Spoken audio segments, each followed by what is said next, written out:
भाग ले रहे हैं बीजेपी के प्रवक्ता विजय शर्मा, कांग्रेस की प्रवक्ता डॉक्टर टीना कर्मवीर, वरिष्ठ पत्रकार अवधेश कुमार हमारे साथ जुड़ रहे होंगे, national conference of Dalit and Adivasi organisation के चेयरमैन अशोक भारती साहब हैं और राजनीतिक विशेषज्ञ सतीश प्रकाश जी हैं। आप सही मेहमानों का बहुत बहुत स्वागत है हमारे शो में। और बेहद ही गंभीर मुद्दा है, बेहद ही संवेदनशील मुद्दा है।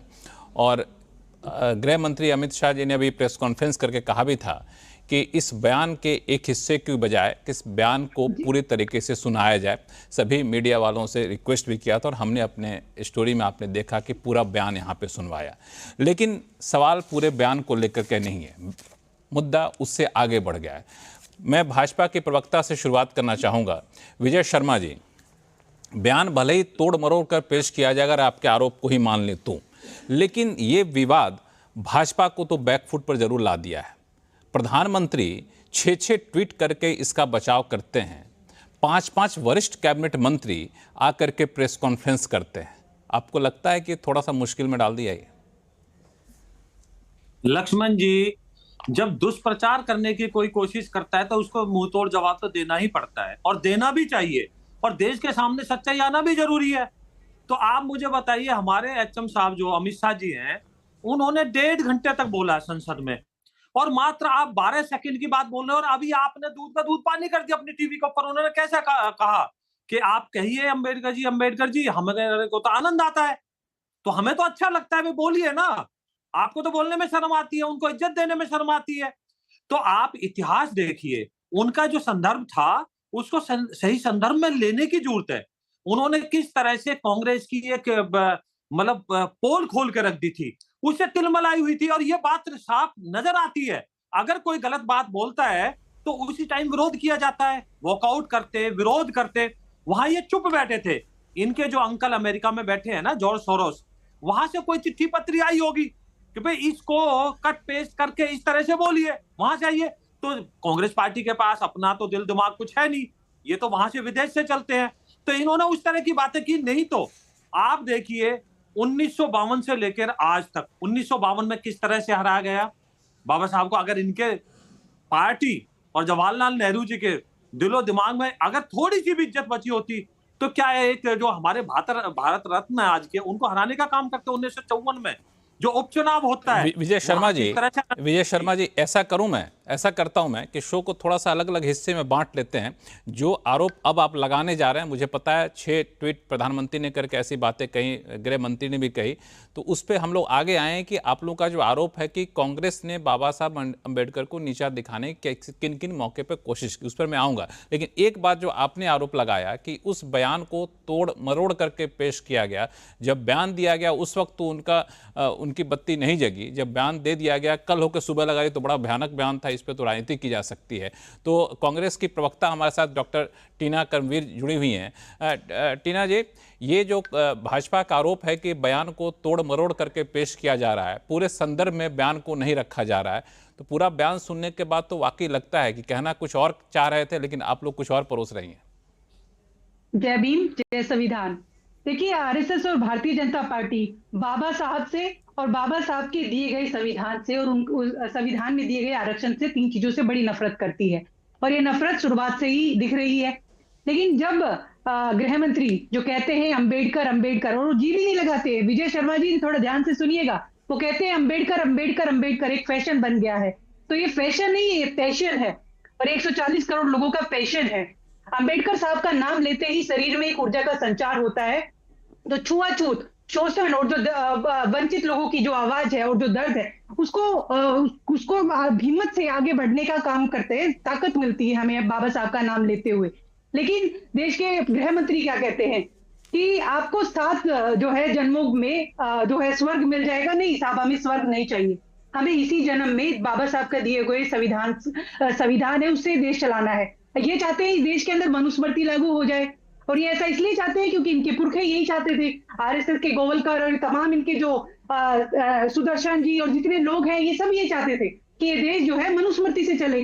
संविधान को तो ये कभी मानते ही नहीं थे, ना ये तिरंगे को मानते हैं। और जब देश के गृह मंत्री ऐसी बात करते हैं तो पूरा देश उठ खड़ा होता है और उनसे कहता है कि गृह मंत्री जी माफी मांगिए अमित शाह जी। और सुनो अमित शाह, मेरी बात ध्यान से सुनिएगा, ये जनता कह रही है, अब दलित समाज, वंचित समाज, तमाम महिलाएं, वंचित समाज, आदिवासी सब उठ खड़े हुए हैं और वो उनसे कह रहे हैं कि माफी मांगिए और इस्तीफा दीजिए, क्योंकि अगर आप इस्तीफा नहीं देते तो ये साफ तौर पर दिख रहा है कि भारतीय जनता पार्टी अमित शाह के बयान से पूर्णतः सहमत है। और वो सहमत इसलिए है क्योंकि इनकी जो अंदर जो इनके दिल में है वो इनकी जुबान पर है। इन्हीं के नेता टीना जी, उछल कर बाहर टीना आकर जी, कहते हैं, एक मिनट, एक मेरी मिनट। बात पूरी नहीं हुई है। टीना जी, इनके मैं नेता थोड़ा बाहर निकल सा कर कहते मैं हैं, आप ही के पास आ रहा हूँ, मैं कहीं और नहीं जा रहा हूँ, आप ही के पास आ रहा हूँ। मेरा सवाल आपसे सिर्फ ये था कि आप पूरे बयान के सिर्फ एक हिस्से को, शुरू के 3 लाइन को उठा के जो आप लोग चल पड़ी हैं, उसके बाद जो बात आपने कही, उसके बाद जो गृह मंत्री कह रहे हैं कि बता रहे हैं कैसे अंबेडकर ने इस्तीफा दिया कैबिनेट से, कैसे आर्टिकल 370 पे उन असहमति जताई, सरकार छोड़कर जाना चाहते थे, कैबिनेट से इस्तीफा देना। जब ये सब बातें जब आगे कही गृह मंत्री ने, उन सब बातों का आप जवाब नहीं दिए, सिर्फ अंबेडकर और भगवान से तुलना करने वाली बात का जवाब दे गए, तो देखिए, उसको आप इनके मुंह कॉन्टेक्स्ट से- में क्यों नहीं रखती है? वहां पे क्या देखिए, कमजोर पड़ जाएगी बीजेपी कांग्रेस और अगर उस संघ कॉन्टेक्स्ट में के- रखेगी तो? बीजेपी के किसी नेता से या संघ से जब भी बाबा साहब का नाम सुनते हैं तो ये बड़ा दोगले नजर आते हैं। यही वो लोग है ना जो बाबा साहब के पुतले जला रहे थे, यही वो लोग हैं जो बाबा साहब को गालियां दे रहे थे, और आज अचानक से इनके दिल में इतना प्यार उमड़ रहा है कि बाबा साहब के लिए कहते हैं कि हमने बाबा साहब के लिए ऐसा किया वैसा किया। देखिए, इन्होंने कोई ऐसा काम नहीं किया। ये बाबा साहब के आगे फूल जरूर चढ़ाते हैं, और आपने देखा होगा तस्वीरों में देश के प्रधानमंत्री ठीक है। भी उनको नमन करते हैं, लेकिन जो बाबा साहब के दिए गए विचार है लक्ष्मण उनको जी, आप पालन नहीं जवाब करते। लेना। लगातार लगातार इस देश के अंदर हमने सबने देखा है कि सरकारी शिक्षा को खत्म किया जा रहा है, एनएफएस किया जा रहा है, SC/ST एक्ट को पंगु बनाने का काम भारतीय जनता पार्टी ने किया है। और इनके नेता बार बार आकर कहते थे, अरुण गोविल, ज्योति मिर्जा, तमाम नेता आकर कहते थे कि ये 400 पार रहेंगे तो इस देश का लक्ष्मण जी, हो गया संविधान बस। ठीक है, ठीक है। टीना जी, आपने एक बड़ी बात कही कि भारतीय जनता पार्टी ने डॉक्टर अंबेडकर के विचारों को आगे बढ़ाने के लिए कुछ नहीं किया। तो मैं आपसे सवाल पूछूंगा आगे चल के कि अगर भारतीय जनता पार्टी ने डॉक्टर अंबेडकर के विचारों को आगे बढ़ाने के लिए कुछ नहीं किया तो कांग्रेस ने क्या किया है? पूछूंगा, आपके पास आऊंगा सवाल लेकर के, लेकिन भाजपा के प्रवक्ता भी इसका जवाब देना चाहते हैं।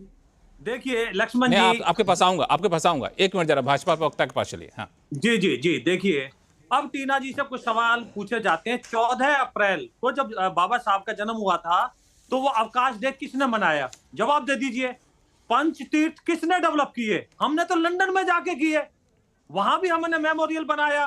किस तरह से हमने बॉम्बे में बनाया, दिल्ली में बनाया। और जब हमारी सुंदरलाल पटवा जी की सरकार थी मध्य प्रदेश में, जहां उनका जन्म हुआ था बाबा साहब का, वो हमने डेवलप किया। और इनकी सरकार आई, उन्होंने फिर से ठंडे पानी में छोड़ दिया। उसके बाद में फिर हमने डेवलप कराया। तो ये किसने कराया?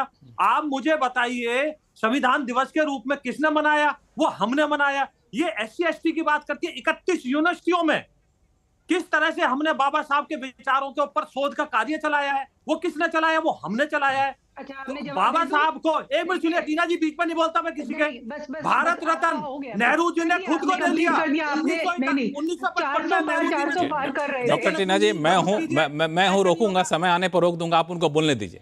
मैं समय आने पर रोकूंगा भाजपा प्रवक्ताओं का, आप 1 मिनट बोलने दीजिए। हाँ। ये कैसा सम्मान है इनका? 1955 में नेहरू जी खुद ले लेते हैं भारत रत्न। 1971 में खुद ले लेती है इंदिरा गांधी जी। 1991 में किसको मिल जाता है? राजीव गांधी जी को। अरे 1990 में जब हमारी समर्थित सरकार थी गैर कांग्रेसी, जब भारत रत्न दिया गया बाबा साहब को, यह सम्मान होता है। कुछ शर्म करो। आप बातें करते हो बाबा साहब के बारे में। बाबा साहब के बारे में लेडी माउंट बेटन को क्या पत्र लिखते हैं नेहरू जी कि मुझे आज बड़ी खुशी हो रही है। किसको हरा के? बाबा साहब को हरा के। आप कैबिनेट में से जब वो इस्तीफा देते हैं, देने का मन बनाते हैं, तो उनको चिट्ठी लिखते हैं, तो वो क्या कहते हैं कि ठीक है, कोई प्रभाव नहीं पड़ेगा मंत्रिमंडल पे। ऐसे थे। और जिन्होंने बाबा साहब को हराया, उनको 1971 में 70 में आके आप ठीक है, पद्म विभूषण ठीक है देते हो। विजय शर्मा जी,